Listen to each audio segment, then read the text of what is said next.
Abangan! Janine Gutierrez may matinding pasabog ngayong linggo sa ASAP stage. Maghanda na kayo, mga kapamilya. Dahil ngayong linggo, muling patutunayan ni Janine Gutierrez na hindi lang siya pang drama, kundi pang ASAP big stage din. Yes, you read it right.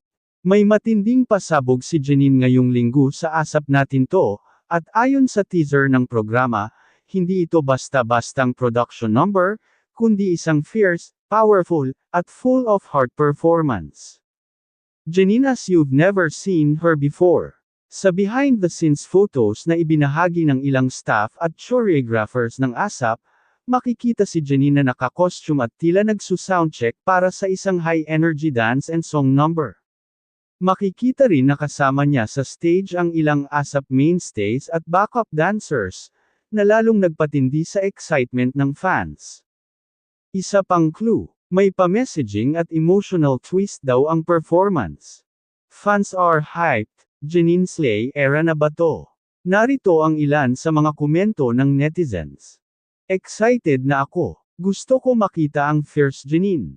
She's not just a pretty face, may talent, may class, at may presence. Sigurado ako, mag-trending na naman ang ASAP dahil dito. Isang mensahe, isang pahayag.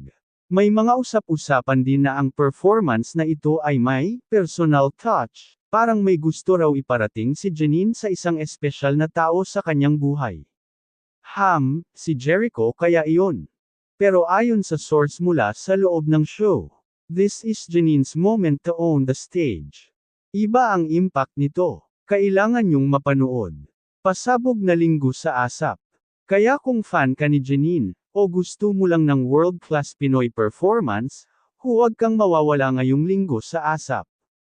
Expect power vocals, stunning visuals, fierce dance moves, at syempre, the undeniable star quality of Janine Gutierrez.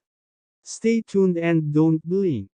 Mag-subscribe na sa Celebrity Hub para sa full recap, reactions, and highlights ng performance ni Janine sa ASAP.